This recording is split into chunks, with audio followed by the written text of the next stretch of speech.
So you want to play Sapphire Steel in Attack of the Vine, set 13, Disney Lorcana. Welcome, I'm Malferon, the blue steel specialist, as they say, and I am excited to talk about where we are going to go in set 13. A lot has changed. This is a rotation set, and for those that don't know what that means that for Core Constructed, we are starting in legality from sets 9 Fabled up till now Attack of the Vine set 13, which means previously sets 5 through 8, which were Core Constructed legal, are now gone.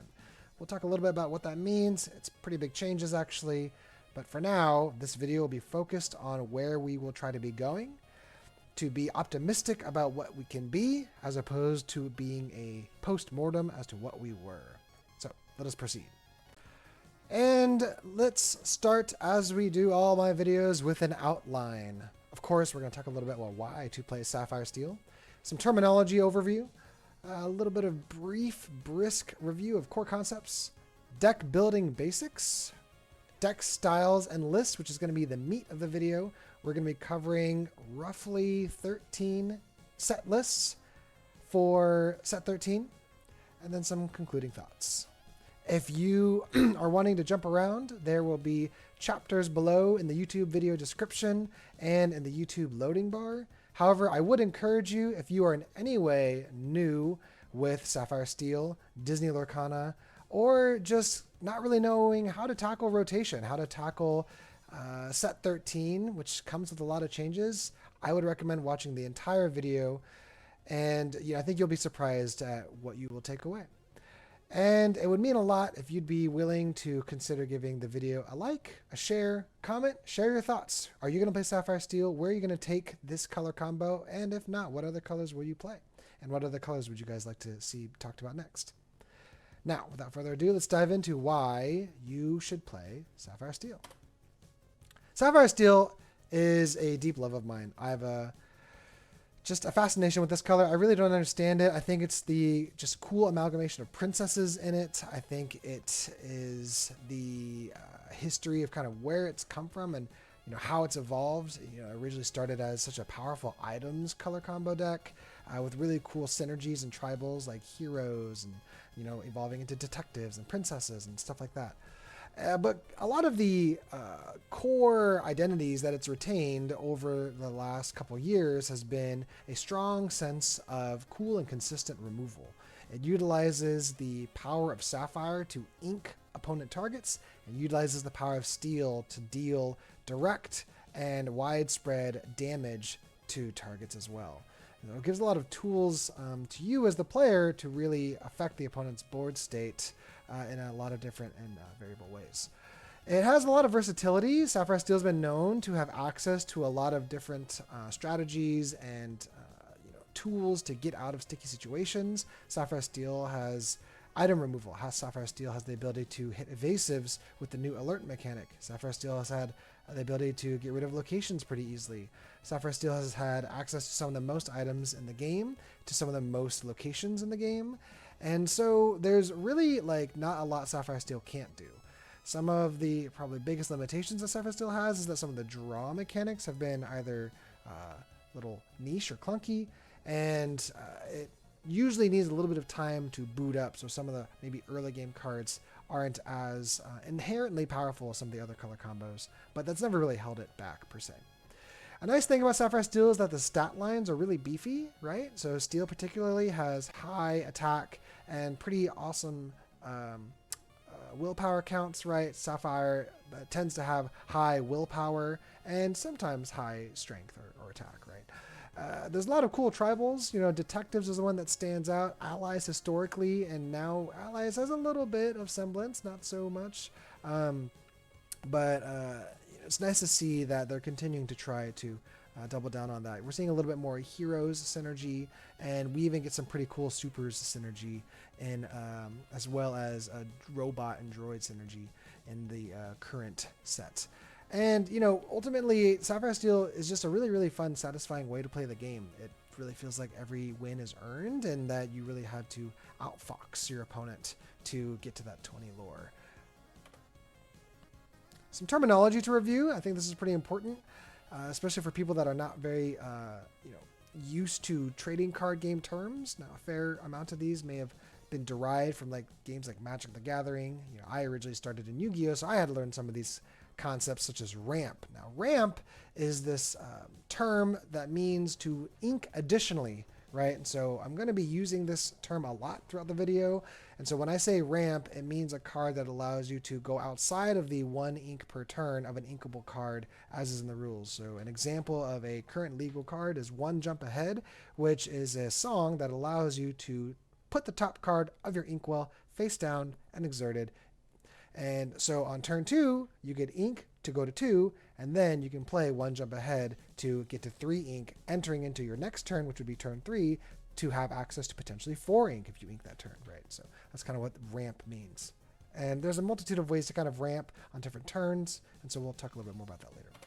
Filter or cycling, right, is a concept of drawing a card and discarding a card. It's also referred to as looting, right? And so whenever you hear these terms, it's specifically towards a card that draws and discards, right? And so this isn't necessarily a draw mechanic per se, because you're not really changing the total count of cards in your hand. You're just swapping it out, but it's still pretty valuable as it allows you to get rid of cards you may not want, or maybe even cards you would advantageously want in the discard, and to swap out for a card you can more proactively use now in your hand, right? And so the new Violet Par, Super Resilient, coming out in Attack of the Vine, is a great showcase of this card, and sort of functions as a replacement for Namari that was released in set 8 back in Reign of Jafar. Bombs are the idea of really big, strong characters that have immediate impact on play. The two prevailing cards that are sort of left in this category are the Headless Horseman, Cursed Rider, and Hades Infernal Schemer, which was a reprint, and Fabled, which was originally a Set 1 first chapter card. We lost some bombs such as Vincenzo Santorini, Demolitions Expert, and Arthur King Victorious, but we still have ones to work with that are still very impactful, especially knowing that a lot of other color combos have lost some of their resources, tools as well. OTP and OTD, these are concepts. So OTP simply means on the play. It's that means going first, right? And OTD, on the draw, means going second, right? Because the second player gets to draw a card at the beginning of the turn, whereas the first player does not. Agro is the idea of the concept of a deck that is wanting to quest very fast, also known as very aggressively, thus aggro. It's usually revolving around decks that have higher lore counts on cards, are designed to kind of boost lore gain early on to try to get to that 20 lore as fast as possible. Curve is reference into what you will be wanting to play at ink counts that you may have, right? So a 2-4-6, for example, means that you would be playing something that's 2 cost on turn 2, but then you'd be playing something 4 cost on turn 3, and then something 6 cost on turn 4, right? And so it's simply in reference to the cost of the card that you could play potentially, depending on a ramp line, right, as we referenced earlier, that you may be deploying. We'll talk a little bit more about that, what that means, but that's very relevant for Sapphire Steel because different ramp curves are more appropriate for certain decks, but also open up different ways to not only build a deck, but set up your turns, right? And so Sapphire Steel has access to be able to play higher cost cards much faster because of the way we tend to build our decks and the tools that we have in Sapphire.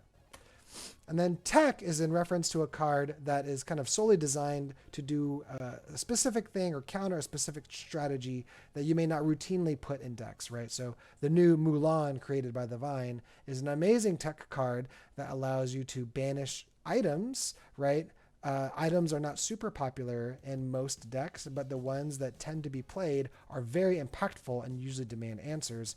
So cards like Mulan may be slotted into decks, maybe at accounts of 2 or 3 to deal with these cards, but they're not cards that you'd want like routinely or all the time. Thus, Tech is how they're referred to. So some core concepts in Sapphire Steel. We're going to be reviewing some ramp lines, right? So ramping lines are kind of like the progression of certain curves with different costs of cards per turn that makes sense for certain deck lines. Sapphire Steel, managing the hand is a kind of a gained skill, right? Your hand economy. The draw mechanics, especially after rotation, are not quite as smooth as other color combos. So you really have to like kind of understand the value of when should you ink, when should you use a filter ability, when should you use something like Cinderella's trigger, Cinderella Dream Come True. We'll talk more about her later. And understanding like how to use some of the very strange draw mechanics that we have, like Goliath Clan Leader, who we'll also talk about later. Sapphire Steel tends to be a color combo that really utilizes songs frequently, right? Not all color combos will use even half the amount of songs that many Sapphire Steel decks will use. We have access to some of the best songs in the game, which are Steel songs, and a lot of it'd be strange to not utilize that advantage in a lot of our decks, right? And so having an understanding of like what is the value of a card that's readied as a singer, right? So maybe you don't quest with a certain card because you want to retain a valuable singer, or not challenge to retain a valuable singer. And when do you sort of pull the trigger on exerting a card, whether to sing, quest, or challenge, knowing that like you want to capitalize on the fact that you have good songs, right? And so that's kind of a play style you may have to adjust to, especially for a lot of Amethyst and Amber decks that, or especially like Amethyst, that may not use as many relevant songs. Damage removal. So a lot of our removal is focused around accruing and building and calculating damage. This is a little different than many other color combos, right? So Ruby has things that may just delete cards if you meet a certain threshold. Amber equally can just banish and delete cards if you have a certain threshold, right?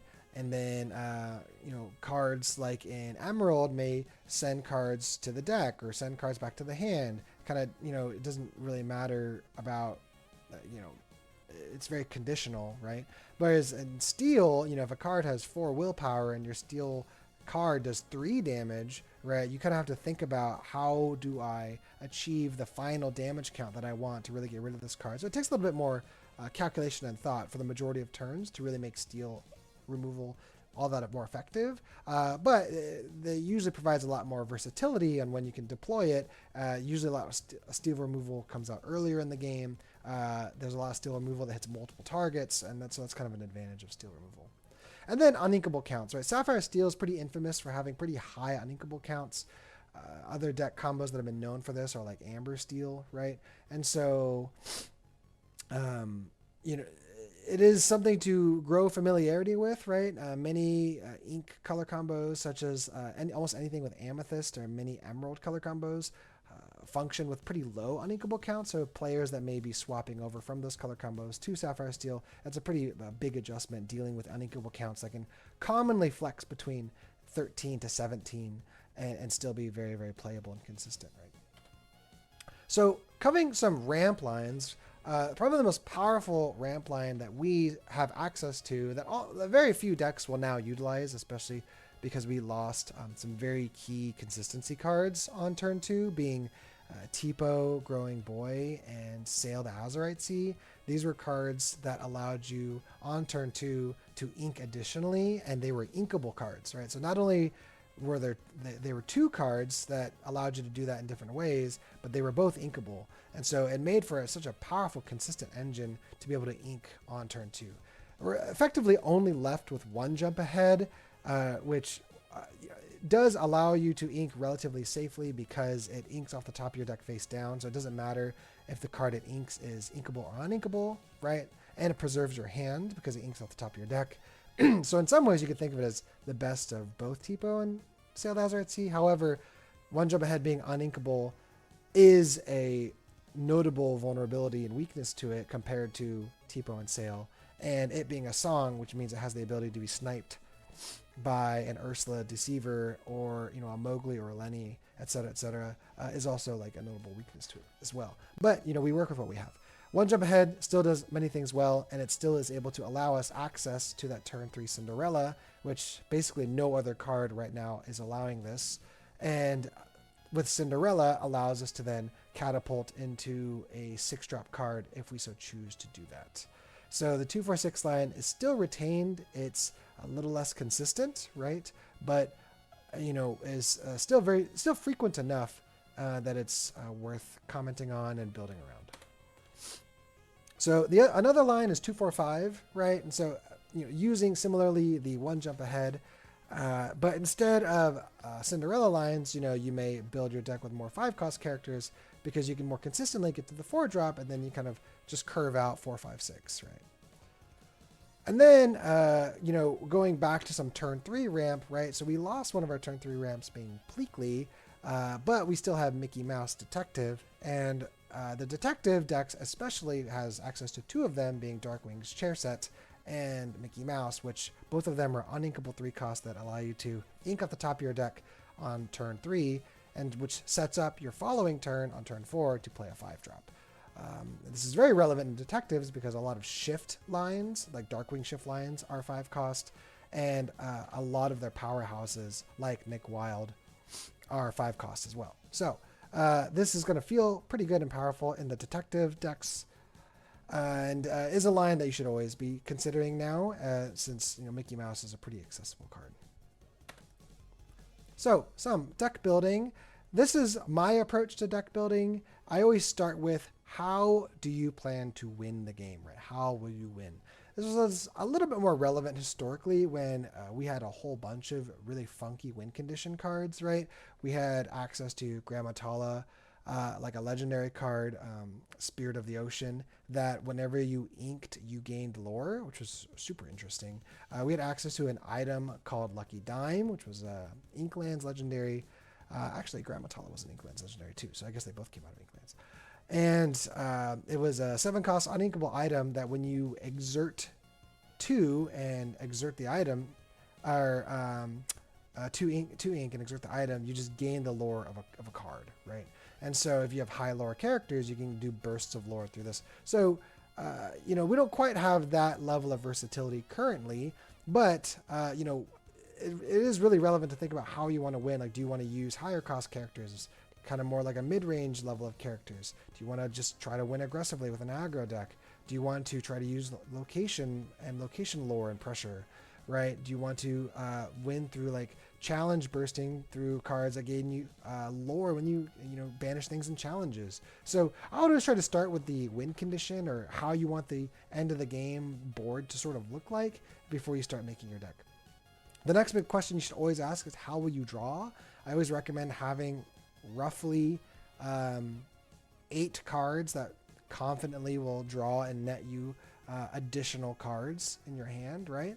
And so, and then, I think most people would try to get between 8 to 12. There's a lot of ways to gain card advantage outside of just drawing more cards, but you typically want at least like 7 to 8 of good conventional cards that just draw you additional cards, right? Do you ramp, and how, right? And so not just because you're playing Sapphire Steel doesn't mean you have to ramp. You probably should ramp if you're going to play this color combo. There's really not a lot of, that's one of the main reasons to play this color combo. But, if you plan to ramp, right, what is the approach you want to take, right? So do you want to use some one jump aheads? Do you want to use Mickey Mouses? Do you want to use, again, just ramp later in the game? This is actually a really pronounced question to answer now, because historically it was sort of autopiloted. Tipo and Sail, the Azurite Sea, were just such powerful, overwhelming cards that not using them felt really foolish, and there was no real reason not to. But now, like, there's quite legitimate strengths and weaknesses and costs to ramp lines, especially as most of them are uninkable in the earlier stages. And so, this is a very relevant question now when you're putting together a deck. Removal approach. How do you want to use removal, right? What's the removal package you want? And then what is your general curve, right? Like, what's your ramp lines going to look like if you, again, plan to use ramp? So these are our ramp options that are now legal and core constructed for the beginning of Attack of the Vine set 13. Now, again, this is a pretty big list. Not all of these. In fact, I'd say most of these are not very relevant for ramping on any sort of early game curve. Right now, some of these will gain or allow you access to ink you probably would not have access to otherwise, right? Like, technically, Moana does not gain you additional ink on your turn, but she does give you access to ink you may not have had access to otherwise, so that's why I'm including her in here. But, the large majority of these are quite clunky for a general, like, ramp line. And so we're going to knock out most things that I'd say are quite irrelevant in regards to, gaining you ink in the stage of the game that really matters, right? Which is basically the first 6 inks of the game. And then amongst these are not all made the same, right? I would say that these ones are probably the most relevant for the majority of decks that people will be considering. And so of these are probably going to be your 3 core cards to look at in regards to ramping if you want to ramp. Again, the most common trait of all of them is that they're uninkable, which is a pretty big difference compared to historically. Our draw options took a pretty big hit with rotation, right? We lose some pretty relevant cards like Jasmine, Steady Strategist, who was basically the heart and soul of the Allies build. We lost access to Beyond the Horizon. We lost access to Doc. And so, we still retain some pretty good ones, but the flexibility of our draw engines has dropped dramatically, right? And so of these draw engines, I'm just going to kind of block out what really shouldn't even be considered. These ones are the ones that are probably the most relevant, right? Again, you'll notice a common trend amongst most of them being that they are uninkable, which is a frustrating challenge, especially with steel draw engines. And of these, I would say these are probably some of your most relevant. With these ones, You Broke My Smolder, Goliath Clan Leader, and Pete, Ghost of Christmas Future as ones that would be easily splashable, and almost splashable meaning that you can, kind of generically plop them into any deck. Now, ultimately, right, there's going to have to be just some big decisions on how people want to approach draw. We have a lot of draw engines that now focus around drawing after challenges, like either banishing a character in a challenge or your characters get banished in a challenge, etc.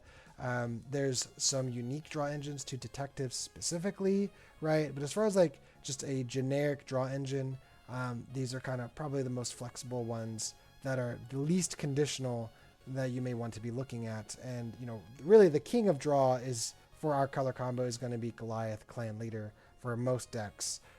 He's a little later on, right? He's a 6 cost, but his just consistent relentless draw is something that just nothing else has on an inkable card in our color combos, right? So, and again, this was meant to reference cards that are going to be continuing to gain advantage or draw 2 cards or more, right? Cards that simply replace themselves, like the new set 13 Merlin, to me are not real draw engines, right? And so that's why I did not include them here. So removal options. So Sapphire Steel has access to a plethora of removal options. Again, not all of these are made equal, so it's going to black out what does not seem very relevant at this time. And I would say like these removal options are probably the ones that will be most easy to utilize, most reasonable to utilize. And of these, I would highlight these specifically. I do want to say that I do have a particular bias to Aerial Sonic Warrior. I consider myself a little bit of an Aerial Sonic Warrior specialist. I love this card. I think this card is always underestimated, and I'll talk a little bit more about her later. But I would say, like in general, these are some pretty pronounced, good, solid removal options. This is the one thing that Sapphire Steel really shines at is removal. And so for most decks, you will probably see these 3 cards in them, right? He Hurled His Thunderbolt is simply just one of the best cards in the game right now, especially in the current meta. Most of the game is balanced around the fact that strong, powerful cards, especially earlier in the game, will have 4 willpower or less. And so it sort of revolves around this very specific steel song, He Hurled His Thunderbolt, which is 4 damage to chosen target. Let It Go it's inkable removal that just deletes something, right? And so puts it in the inkwell. Yeah, you give them ink, but they could have 10 willpower and Let It Go just gets rid of it, right? And it's inkable. It's pretty crazy powerful card for an inkable source of removal. And then Angel Experiment 625, 624, excuse me.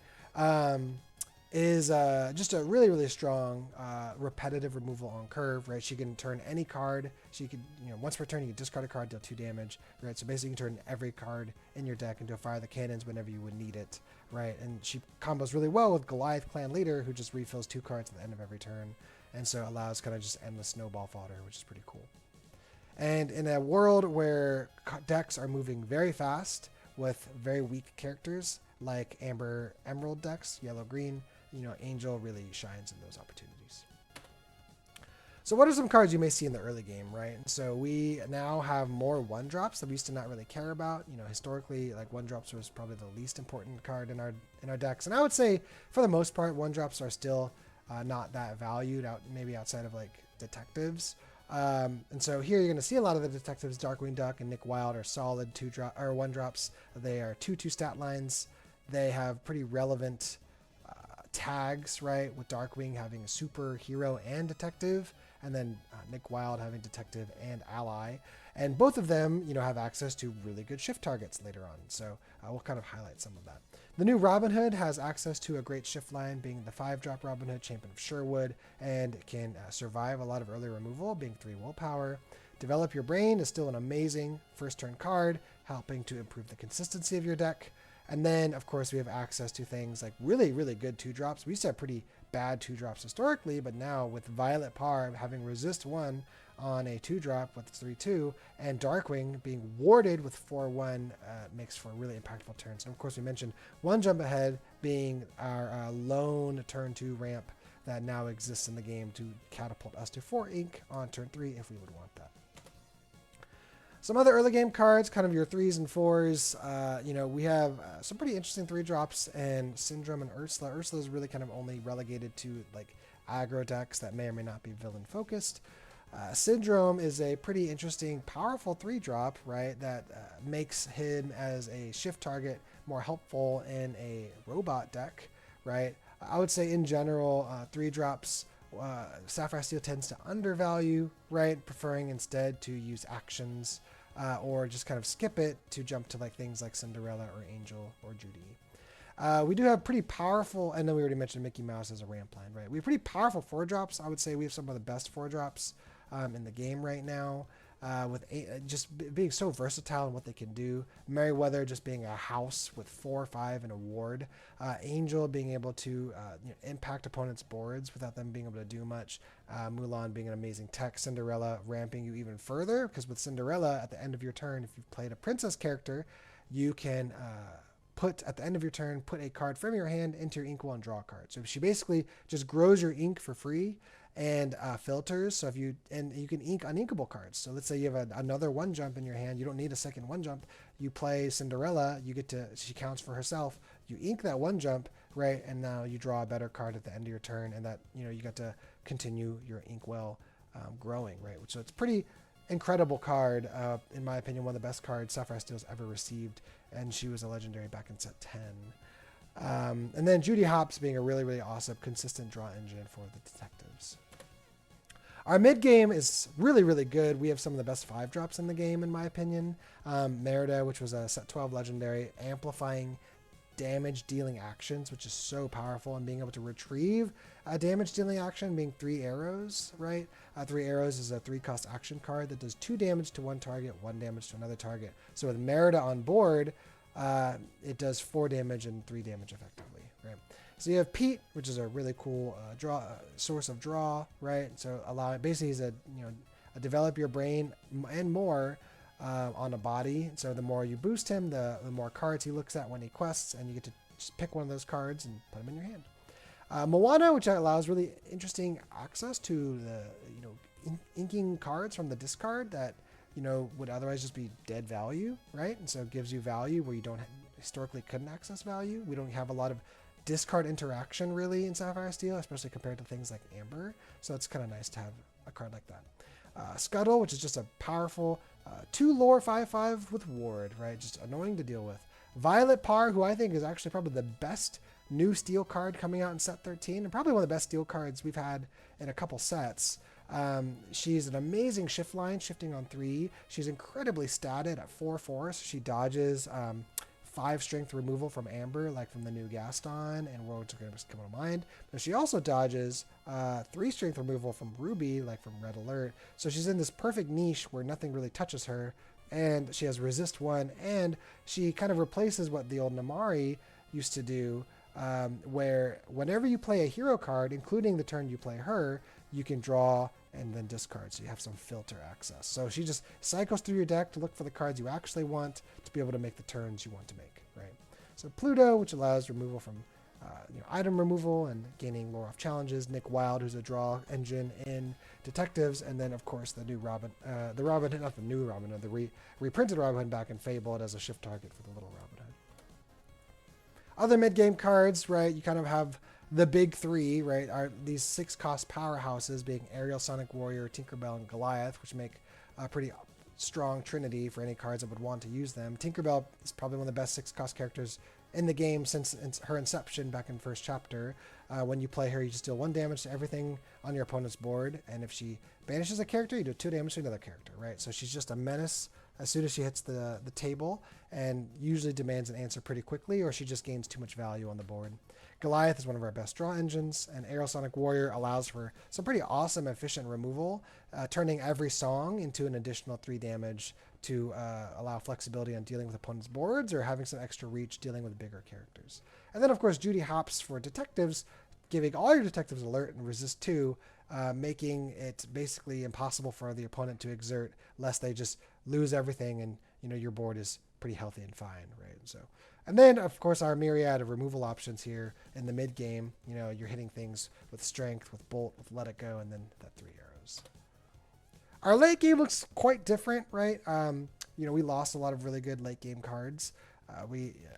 But the ones we have, although are less, they're a little less proactive, right? They don't have as many impactful, immediate effects when they come onto the field. They still all have powerful things they can do, right? Hades, great card. You play him, you delete a character, right? Say goodbye. Darkwing Duck has 2 pretty interesting shift lines, and the new one coming out set 13, St. Canard's Finest, is a warded 5/7 that gains lore when he banishes in a challenge. So he's just so annoying to deal with, right? They have to basically deal with him on the board, and they can't spot remove him. Mrs. Incredible, I think, is one of the best late game steel cards we have access to. A 3 lore body that gives everything resist 1 statically and allows supers to re-ready, which means your Violet or Mrs. Incredible can just keep clearing a board as long as they are not dying, which all that resist improves. Kita, which is a super fascinating card that allows some unique late game draw engines and surges your Inkwell, right? And then Headless Horseman, which disrupts hands, which is actually pretty valuable since we lost Beyond the Horizon. And one of the new endgame cards, Divine, which is the villain of set 13, which is just a massive 10/10 quest for 3.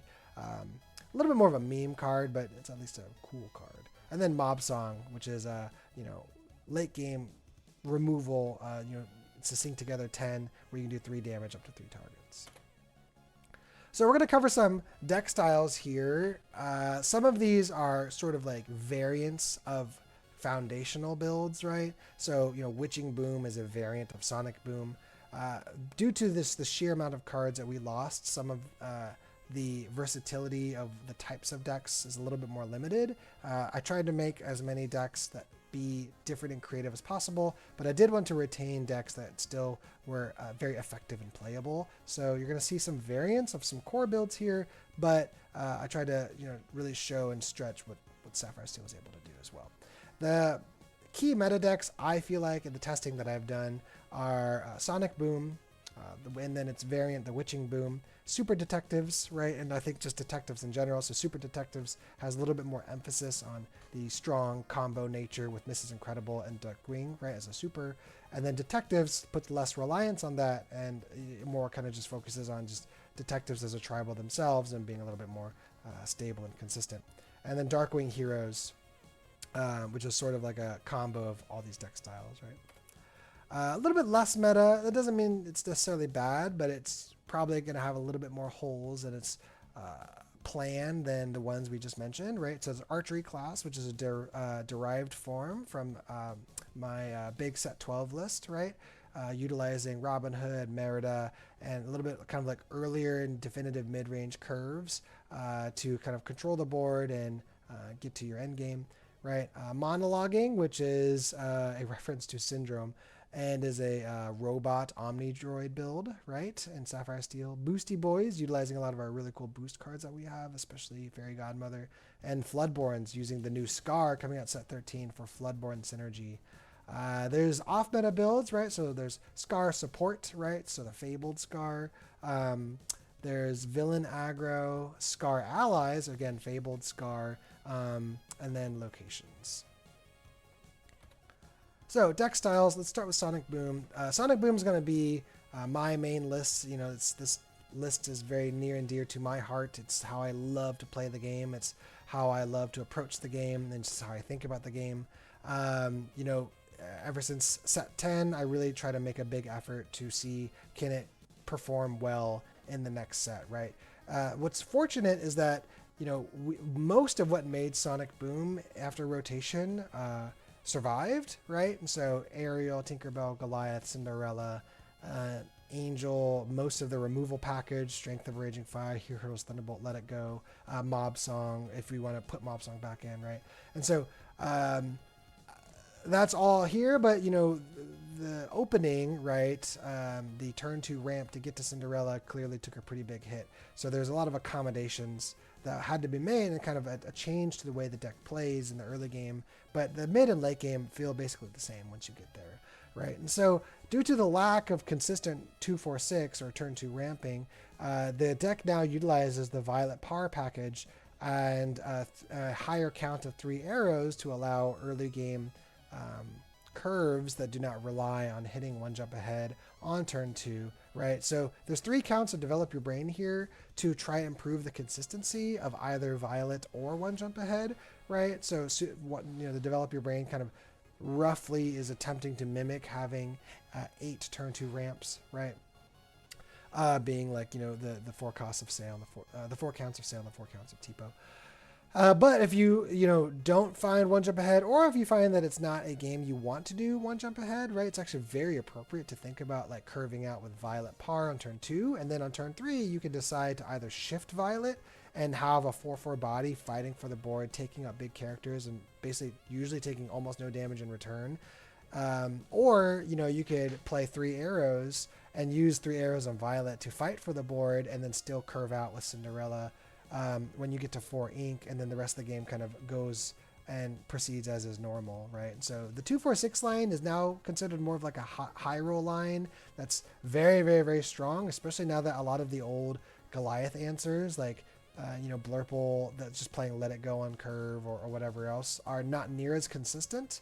And so, you know, Goliath kind of back in set 10 is able to punish a lot of greedy hands a lot better. Or even, you know, a fast Tinkerbell, a fast Ariel are still very impactful, even if it's less consistent. The deck is very strong in spot removal, versatility. Once you kind of understand what the deck is capable of and what it can do, it really feels like it has legs and the ability to beat any deck out there, right? And which is why I love it. I am currently testing, this is a very safe approach to the deck, right? I typically will have like 1 count of like a Mob Song in here and a few other things, but just due to the nature of how the biggest hit Sapphire Steel and Sonic Boom took was consistency, right? Especially with inkable turn 2 ramp options. I've decided to keep a little bit more of an emphasis on a foundational consistent build, especially for people if they want to mimic and try it, and kind of then expand out appropriate spicy tech options as I get a feel for the meta, right? And so so we're gonna start with this list here, which overall feels quite good in my opinion. So the Witching Boom is effectively the same list as Sonic Boom with a difference of about 3 cards. You know, instead of the 2 Hades and the Mrs. Incredible, we are swapping them out for the 1 of Kita and 2 of Headless Horsemen's. So the uninkable count here is a little bit lower than Sonic Boom, but the your kind of consistent, the way you can approach the end game is a little different, right? You don't have Hades as a convenient delete button. You don't have Mrs. Incredible as a way to sort of utilize Violet Par to basically endlessly re-ready if you're killing weak characters, right? And so, but what it is trying to achieve is kind of retain kind of what we lost with like Beyond the Horizon, where Headless Horseman can function to disrupt hands and ruin someone's plan on a very pivotal turn.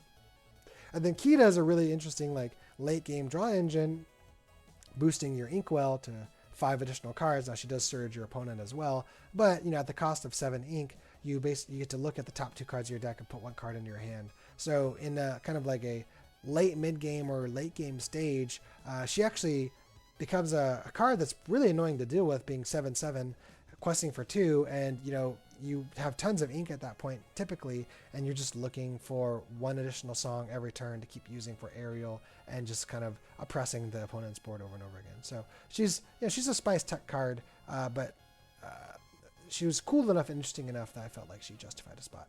And then the 2 Headless Horsemen's, right? Most games they will be ink, but the games that they will matter when they're discarding Raging Storms or whatever else, they're going to really matter. Super Detectives, again, is a detectives build that really leans into the synergy with Mrs. Incredible and Darkwing Duck. Darkwing Duck is a super, right? And so in this deck, you have access to 15 supers, not including Mrs. Incredible. If you include her, that's 18 supers. So that's actually a lot of opportunities to use her ability, where if any character is banished, you ready a super. So if you have Darkwing Duck and if you have Thunderquack down, Darkwing Duck, the Steel Darkwing Duck, can attack readied villains. And so you can have Mrs. Incredible play her down when you have the setup to be able to challenge whatever you want. And now suddenly Darkwing Duck is able to clear boards constantly and endlessly because he can hit readied characters and he can re-ready after he banishes a character, which is not too hard when you're 6/8. And now with the new 5/7 dual ink Darkwing, you have the ability to gain lore off challenging and re-readying over and over again, and he's a safe body to stick on the board, and then you can play Mrs. Incredible next to then clear the board. And if you seeing One Last Hope on him, right, you can then do that shenanigans pretty consistently, right? If you have a singer like Mickey Mouse to give Darkwing Duck One Last Hope so that he can attack readied characters. So you can set up for both Darkwings to hit readied characters, and then with Mrs. Incredible's ability to keep re-readying them to effectively have a board wipe that is very powerful, where in a deck like ours, Sapphire Steel, we haven't really had many board wipes really ever. So this feels pretty cool to have access to. It's a soft replacement for what we were doing with King Arthur and Mrs. Incredible just last set. Other things about this build is that it uses a little bit more of characters that are sometimes overlooked in detectives, like McHorn. Being able to find a 6/5 bodyguard with Judy Hopps to then plant down and protect Judy Hopps, I think is very powerful. And then it's using 2 of the 3-drop Judy Hopps as searchable item removal, as opposed to cards like Pluto or Mulan or Donald Duck. Yes, this Judy Hopps inks item, so you could be giving your opponent resources that way. However, the fact that you can find her with the 4-drop Judy really raises her value a lot in regards to when you really need her, is when it's most valuable, right? This deck uses turn 3 ramp, right? So the typical line may look like you play Darkwing or Nick on turn 1, you play the 2-drop Darkwing, or you play the Terror That Flaps in the Night to disrupt their opponent's boards on turn 2, and then you're playing Mickey or Darkwing's Chair on turn 3, and then now you have access to playing Judy Hopps, the 4-drop, playing McHorn, playing Nick Wilde, shifting either Darkwings as 5 costs. There's really, once you get to 5 ink, it really unlocks a whole lot of the deck. So turn 3 ramp feels pretty good, and it's kind of the general go-to plan. But you also, you can do other things like shifting or just playing other generic bodies. Pretty fun build, pretty awesome. So detectives, again, this is putting less emphasis on any sort of super synergy and instead looking at a more conventional curve out and just nice healthy hands and nice healthy win conditions, right? So it's utilizing Ranger Plane and Casa Madrigal as win cons to bait your opponent for engagement, right? That one of the biggest challenges of detectives is that people never want to turn sideways because they know Nick Wilde and Judy Hopps give you so much advantage if you are the one challenging. And so if you plop down Casa Madrigals or Ranger Planes, they really don't have too much time to ignore you. They have to address these threats at some point, which then allows cards like Nick Wilde and Judy Hopps and Darkwing and Launchpad, St. Canard's Finest, opportunities to feast, right? And so other than that, using some other strong 5-drops like Genie and McHorn to continue to just plop out value. Goliath functions as sort of like a backup draw engine here, between Judy and Nick. You're usually drawing quite a bit. Darkwing Heroes. This is kind of a merger of Sonic Boom and the Detectives builds, basically taking the strength of Darkwing as a 1-drop, but also as a very strong 7-drop with Ward and Challenge, gain lore off Challenge, right? And then still using synergy with Mrs. Incredible to be able to make strong, impactful plays. Now, you give up a lot more of your delete buttons, like Hades is, and let it goes down to 3. However, you're trading the ability to deal with multiple rated characters in an efficient manner. So, pretty fun build, right? What it does well. There's some moments where you wish you had some of the more spot removal from Sonic Boom. There's some moments where you're really thankful that you have the combo that you have access to. So this is what it is. Archery Class, right? So again, this feels and looks pretty similar to Sonic Boom. This has way more early game shift targets, so it's really trying to improve the early game consistency and rely less on the high roll, right? So you only have 3 counts of 1 jump ahead in this build, but it's 4 counts of the 1 cost Robin Hood and 5 cost Robin Hood, in addition to 4 counts of the Violet Par, both the 2 and 5 drop. This is really trying to emphasize like being able to flexibly deploy or respond to almost any early board game state. And then with these 5-drop shift lines, right, you could shift Robin Hood or shift Violet Par, and you could sing what else can I do to continue ramping, keeping your hand healthy, etc. Or shifting, singing 1 jump ahead, or you can still just play 1 jump ahead and curve out to Cinderella and do 2-4-6 anyway. So there's a lot of options and versatility in how the deck can open up and do its early games, which is historically one of the weaknesses of decks like Sapphire Steel ramp decks or like Sonic Boom. Now it has less top end, right? So you're kind of giving up some of that mid-late to late game powerhouse power engine for some of the more stronger early to mid game.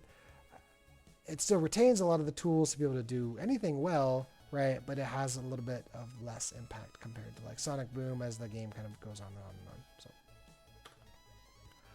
Monologuing. So again, this is a robot build utilizing Syndrome as a card advantage engine, right? So when Syndrome, when the 6-drop Steel Syndrome out for revenge quests, you can retrieve any robot card from your discard, put it back to your hand, and then you can play or shift any robot card in your hand for free onto the board. We now have access to the new 8-drop Omni Droid. That is an 8/8 quest for 2 and is resist 2 baseline. And when he's shifted, he shifts for 6 onto any of the other Omni Droids. All other cards that he shifted on return to your hand. So he just kind of basically draws you cards and replaces them as a horrifying body. Really cool build, really interesting. You can just kind of curve out early, right? You can play 1-drop Omni Droid. You could shift the 4-drop and ping something and keep the board. Or you could play Violet. You could just play Syndrome, and now you have access to 2 different shift lines because the turn 4, right? 4 ink is the big turn where you're making impactful decisions because you could be shifting Syndrome or the 6-drop Omni Droid, both of which are very, very strong. It's utilizing what else can I do as opportunities for ramping as opposed to Cinderella or 1 jump ahead, which felt like those were clogging up just too many slots in the deck otherwise. And so this is instead using a lot of the shifting that the deck wants to do with what else can I do to kind of keep your ink in hand a little bit more healthy. Boostie Boys. This is a deck inspired by a Sapphire Steel friend of mine, Ochimochi. And there's definitely been a lot of Boosties peoples in my community. This uses some of the really fun tools that Boost provides, right? So like the Mickey Mouse Bob Cratchit, when he quests, you put a card on him from the top of your deck, and then you could follow that up with Randall Boggs, who, when you play him, here he's coming out in set 13, you can just ink one of your characters. So inking this Mickey Mouse has so much value now because if he, you can get up to like 2 additional cards under him just on curve. And then when you play Randall, right, you're basically gaining 3 ink. And having gained 2 lore off doing that, right? So very, very cool card. Randall is also has a little bit of lore gain in him too. So if all your inkwell is tapped out, right, all exerted, then you just gain a lore at the end of the turn, which is pretty neat. And he's already questing for 2, so pretty valuable card. You still have some pretty typical top end you may see: Darkwing Duck, Hades, Tinkerbell, etc. But your mid range, right, with Pete boosting to draw cards, with Merryweather, with Fairy Godmother, who, you know, when you boost and pay 3 ink to boost, you can just delete a character, and then the opponent, you just banish a character, the opponent flips the top card of their deck. If it's a character, they get to play it, but if it's a non-character, it goes to the bottom of the deck. So Fairy Godmother has a little bit of gambling there, but, you know, if you can delete a high-yield target and then they just get like a small little insignificant character, then that still feels pretty good. Pretty cool, very different way to play the game. Floodborns. So this is inspired by a very active and vocal player in our community named Kramer. You guys may see him in the Lore 20 or General Lorcana Discords. He, really just loves to build cool and interesting decks, and probably had one of the first decent-looking Floodborn lists, and so this is a derivative of one of his lists. It uses the new 5-drop Legendary Scar created by the Vine, who, on your opponent's turn, if one of your Floodborn characters was banished, you just draw a card. That includes himself. And on your turn, if one of your Floodborns banishes the other opponent's character in a challenge, you gain 1 lore. So, regardless, he's gaining you some sort of advantage on either player's turn. And he gives you like the safety net to just kind of quest out your Floodborns, because if they die, they're at least drawing you cards, which is pretty neat. There's a lot more new Floodborns, such as that are not just shift characters, right? So that's like the big gimmick of Attack on the Vine. There's Mulan, created by the Vine, which is already a great tech card. And then there's the new Robin Hood, created by the Vine, who Robin Hood is a 4/5 body that quests for 2 on a 5-drop, inkable, and his ability is that he gives all Floodborn characters alert, which is so good, meaning that your Tinkerbell Giant Fairy now has alert. Your Robin Hood now has alert, and these were some of the biggest weaknesses of these cards, and so giving them the ability to hit evasives and gain lore off challenge, and on your opponent's turn you draw cards if they die, pretty cool. It's actually a very fun build. I think it's actually quite powerful, but it is pretty predictable, and does have very specific weak points that if the opponent recognizes and knows how to work around them, can be challenging. So Scar support, this is a pretty silly, funky build. I'm pretty sure this build is relatively unoptimized. But this utilizes a plethora of ally characters that have the ability to either boost someone's attack or with like the new Zipper's ability, right? Zipper came out in set 12, big helper. He shifts on 2, so the 1-drop is there and the 4-drop is there. You can shift on 2, and when you quest with him, you give his willpower, which is 6, to someone of your other characters, boosting strength by 6, right? Which is pretty crazy. And with a card like Scar, right, when you quest with him, when he's exerted, you get to banish one of your ally characters, and you draw depending on the amount of strength that they have, and then you discard 2 cards. So if you're using Zipper, and if you have Ranger playing on the board and everything has support, and you like maybe support like Cricky to have like 12 strength, you're drawing 12 cards and discarding 2, which is absolutely insanity and actually quite fun and hilarious. Ranger Plane functions as a really cool win condition card, allowing you to burst 3 lore, and then Gadget, also giving all your support characters +1 lore as well. And with Alice, who's kind of like the character version of Ranger Plane, it's kind of the original card where if she has 10 strength or more, she gets +4 lore, questing for 5, right? So pretty interesting. It has the Huey, Dewey, Louie package, right? These are all allies. These are all allies with support. And, Huey even has the special effect where if Dewey and Louie are also on the board and he quests, you get to draw, you may draw 3 cards, which is pretty impactful.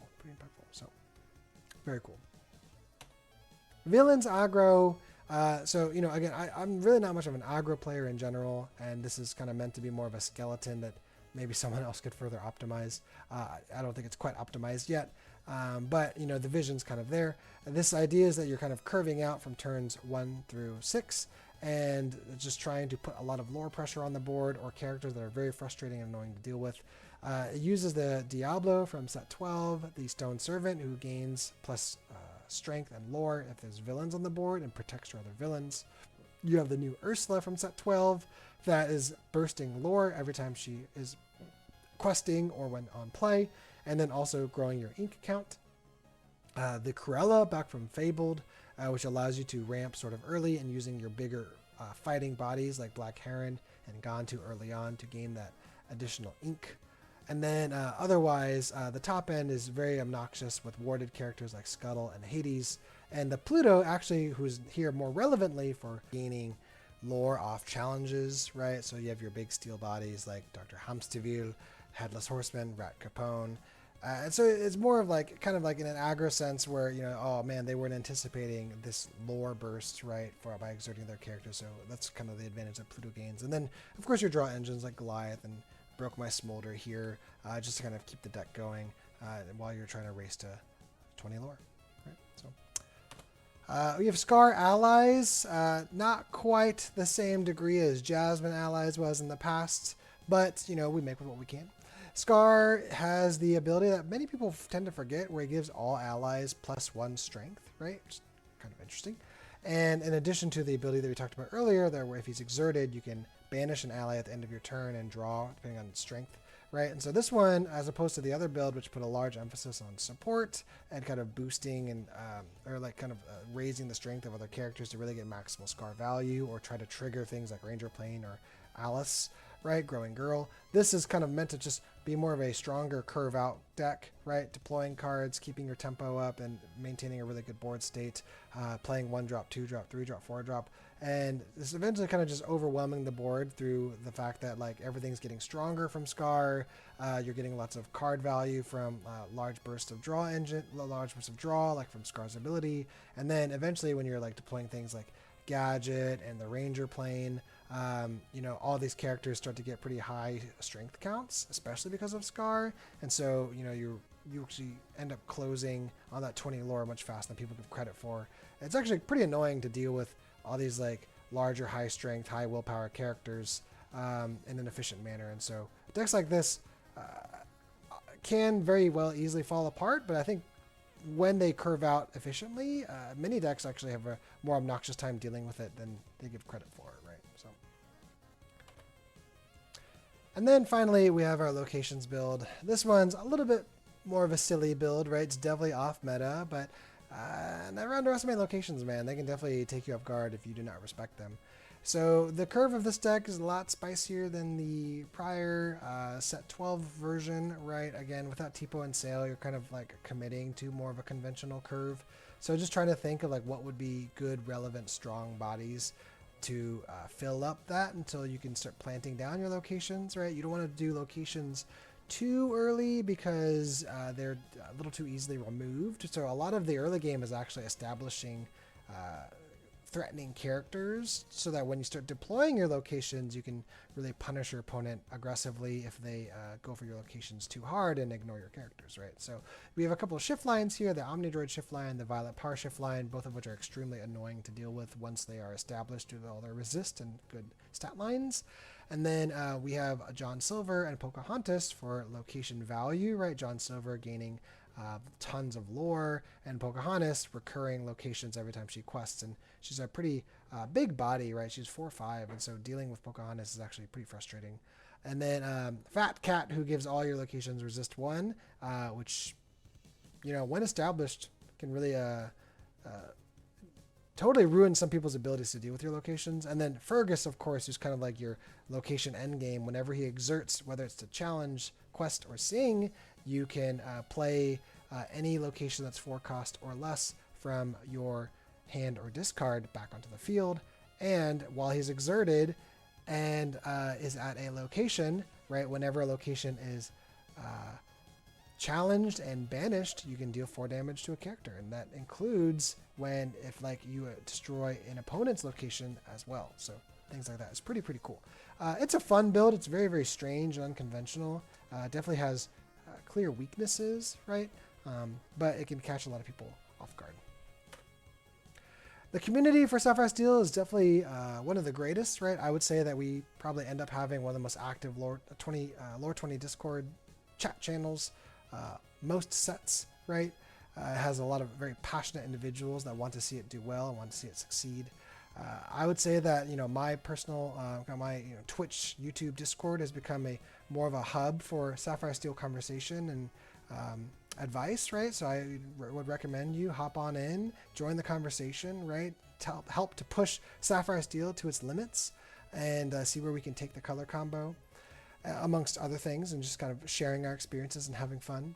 The Lore 20 Discord is a great way. The general Lorcana Discord is also a great way to kind of meet and grow the community. And then, of course, people on Twitch TV, like our Twitch channel. But there's a lot of other streamers that we are friends with and have good community with. There's plenty of other content creators on YouTube and on big names on X and Twitter, right? Some of the YouTube creators that are Sapphire Steel friendly and, you know, friends of the channel and people that, you know, I would recommend just to check out in general. If you like my content here, you're bound to like theirs, right? Of course, everyone knows the GOAT JDZ, who's a caster and mostly posts like tournament recordings, which is great. But you have other Sapphire Steel, either historical or even still exploring the color combo now, like Harlan Sweet, who's kind of an old Sapphire Steel veteran. Create or Riplungs, who also like loves to explore the color combo when he can. He's playing a lot of other color combos these days, but you know, he's a Sapphire Steel OG. Additional Ink, who is now a pretty robust team, but has a lot of Sapphire Steelers on it.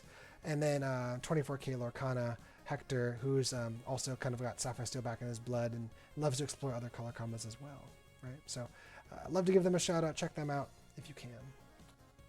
So conclusion, right? Sapphire Steel is a strong, relevant color combo still, I think. It's an uphill battle with some of the tools that we lost, but I think that this color combo has plenty to offer in set 13, especially with people that are committed to making it the best that it can be. It's satisfying to play. It's extremely fun to get that 20 lore at the end of the day and knowing that you did it with Sapphire Steel and in all the ways that it makes you feel like, man, I really earned that one. And that's a cool feeling. A variety of styles, right? So as I showcase this video, there's a lot of different ways to approach the color combo, which is pretty neat. And then it's pretty reasonably cost these days, right? So it's definitely no amethysts or certain amber cards that will be a pretty penny. And then the community is just awesome, man. Every time I stream and I'm on Twitch and YouTube, just to see like how supportive and loving the community is that we've built is just humbling every day. Right, and so I think it's a great place to meet people, to engage in friendly faces and conversation. Sapphire Steel brings out the best in people. What can I say? So I hope you enjoyed the video. As I said, it would mean a lot if you share, if you favorite, if you comment. Tell me about Sapphire Steel builds you're going to do. Are you going to commit to Sapphire Steel in set 13? Are you going to play other color combos? If you are, what are they? What really drew you to other color combos? And if you have if you take some of my lists and you improve them or change them, please comment and let me know. Send me a ping. I always love to see how people take what I make or what I copy and expand on it and make it better, right? That's how we all get better. So thanks for watching. Thanks for hanging out. I hope you all are blessed. Have a great day, and you know how it is. Take it easy. Peace.